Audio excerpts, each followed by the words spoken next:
It's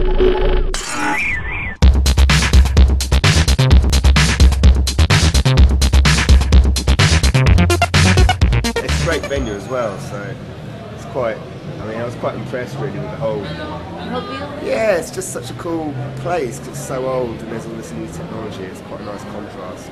Well, I mean, we like to do, one of the key things that we like to do is like collaborate with other people and travel. So like any opportunity to do that is always good. And our work's always changing, so it's really all about sharing our skills and knowledge with people we meet and then trying to learn from them and just keep changing and evolving. So it started off, like we started off doing VJ stuff, sort of experimental. VJing is quite a nice platform if you've got ideas and you want to show people your work, then you know there's sort of an arena for that, rather than just making like experiments on your computer or whatever. It's good to sort of, you know, have an audience for it.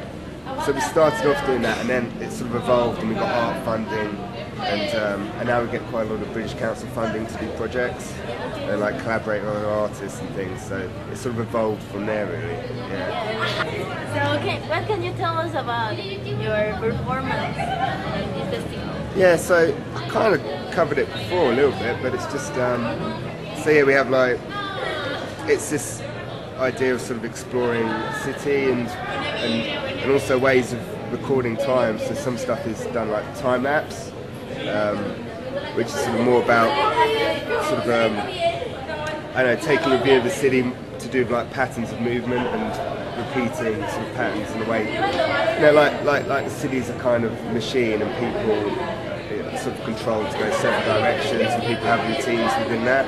So some of the time lapse stuff is more about that, and then other things like we do this panoramic photography.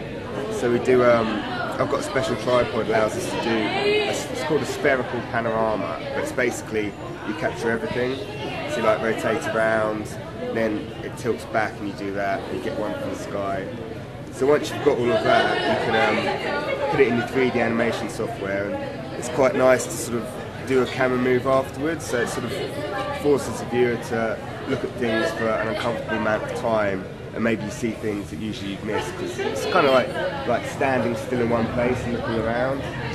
Yeah, so it's sort of a contrast of, you know, different ways of recording the city around us and yeah, that kind of stuff. Very cool.